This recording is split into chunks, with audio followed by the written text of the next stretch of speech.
Hola, muy buenas tardes. Bienvenidos nuevamente a Visitas Guiadas con Historia. En esta ocasión nos acompaña el cronista principal de Tlalpan, el maestro Salvador Padilla. Él estudió en el ITAM y también en el Colegio de México, hizo su maestría, y para nosotros es un orgullo y una alegría muy grande porque además, él es el fundador y el director del Consejo de la Crónica de Tlalpan. Entre otras cosas, ha publicado diversos libros que tienen que ver con la historia, las tradiciones y la cultura de este lugar, ¿no?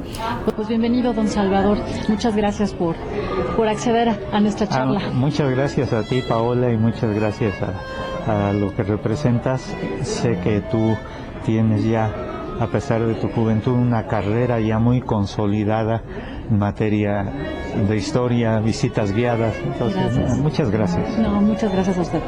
Y don Salvador, la verdad es que es maravilloso que nos pueda contar todo lo que usted ha investigado, sus experiencias de vida como cronista de Tlalpan, y quisiera que nos hablara un poquito sobre ahora sí que la historia del nombre y la evolución de los nombres de algunas de las calles importantes de aquí de Tlalpan, como ¿qué significa Tlalpan, por ejemplo? Tlalpan significa sobre la tierra, y la significación más profunda es porque Tlalpan está en altura. Sobre la tierra necesita un término de comparación, y el término de comparación se daba con la Ciudad de México, que estaba en una laguna y por lo tanto a veces tenía inundaciones terribles. Sobre la tierra quiere decir que Tlalpan no se podía inundar, estaba a la ribera de la laguna. Pero ese es el nombre antiguo, el indígena de este lugar. Cuando llegaron los misioneros, ya ahí en la época de la colonia, en el siglo XVII, temprano en el siglo XVII, cambian el nombre y se asume el nombre de San Agustín de las Cuevas. San Agustín porque es la fecha en la que se supone que llegan los misioneros, un 28 de agosto del año 1532. Entonces por eso San Agustín. Y de las cuevas porque aquí en los alrededores había una gran cantidad de cavernas auténticas, producto de la lava del Xitle. Hay que recordar que hace 2000 años estalla el Xitle, y la lava que suelta en 4 días tarda en solidificarse hasta 4 años. Como estamos en pendiente, entonces la lava se solidifica, principalmente la que está en contacto con el aire, con el viento. Y la otra, la que está interna, sigue fluyendo lentamente, y en ese lento fluir de bajadas, de subida a bajada, se forman esas enormes cavernas donde podía entrar incluso un hombre a caballo. Entonces por eso lo de las cuevas. Uh-huh. Y continuando justamente con la evolución y la historia de Tlalpan, cuéntanos cómo algunos nombres de estas calles, de este San Agustín de las Cuevas, están vinculadas con esa historia o evolución. Bueno, pues muchas calles hablan del pasado indígena de Tlalpan. Tenemos aquí calles como una calle antigua, Ocotitla, que ya no existe, pero que estaba allí en Magisterio Nacional. Ocotitla, o sea, abundancia de ocotes, porque ahí había ocotes. Xocotla, abundancia de frutos agrios.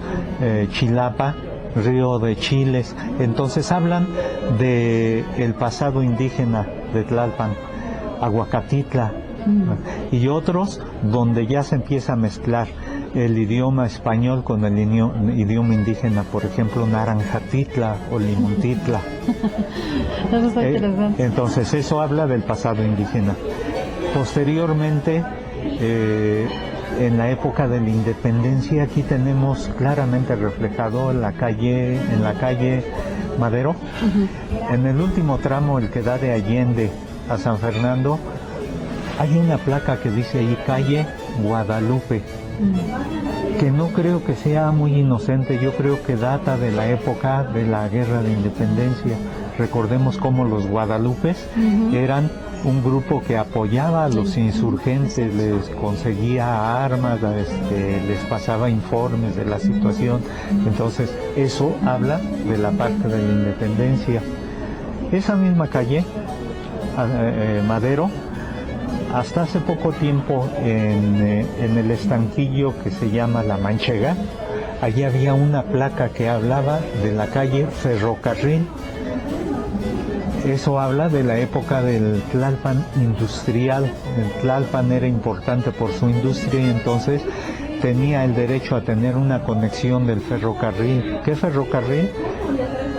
El que le llamaban de Tlalpan o de Chalco también le llamaban, porque se tenía planeado un ferrocarril que saliera del centro de la Ciudad de México, llegar a Tacubaya, Mixcoac, San Ángel, bordear a Coyoacán y llegar a Tlalpan, como de hecho llegó en el año 1869 y duró hasta 1890. El trayecto a Chalco nunca se realizó, pero habla de esa parte de nuestra historia. ¿Alguna otras calles de las que quiera platicar, don Salvador? Esa misma calle, Madero, luego se convierte precisamente en Madero, ¿no? Que ya nos habla de la época revolucionaria, ¿sí? Y digamos, si vamos a volver a la época de la independencia, los nombres, la mayor parte de los nombres de las calles de Tlalpan, los nombres de héroes, son puestos a estas calles desde la llegada del primer gobierno yorquino aquí a Tlalpan, cuando fue capital del Estado de México. O sea, hablamos de 1827, unos pocos años después de la Guerra de Independencia. ¿Y por qué se le pone ese nombre a las calles? Pues como una manera de aleccionar, de adoctrinar a la población de que esas personas cuyos nombres se implantan en este lugar son los héroes que nos dieron la independencia.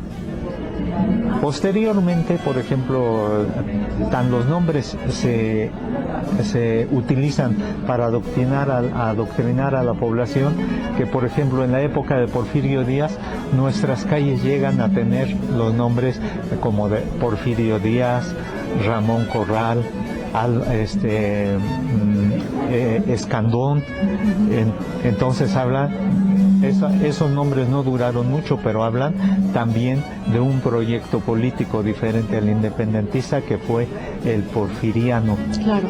¿Y alguna leyenda así de suspenso y de miedo que siempre, ahora sí que a nosotros los mexicanos nos gusta saber de eso, de alguna de estas calles de Tlalpan que usted considere nombre? Esta es una leyenda tenebrosa, tétrica, así que tienen que conocer todos los mexicanos de Tlalpan. Sí, por ejemplo, la calle en esta calle arriba, Congreso, que se llama Congreso porque allí existió el Congreso del Estado de México cuando Tlalpan fue capital del Estado de México entre 1827 y 1830. Allí había, contaban una leyenda en ese lugar, que aproximadamente hacia las 5 de la mañana, entre las 4:30 y las 5, se aparecía una mujer. ¿Por qué a esa hora? Porque desde las 4:30 empezaban a sonar las campanadas del templo, convocando a la misa de 5 de la mañana.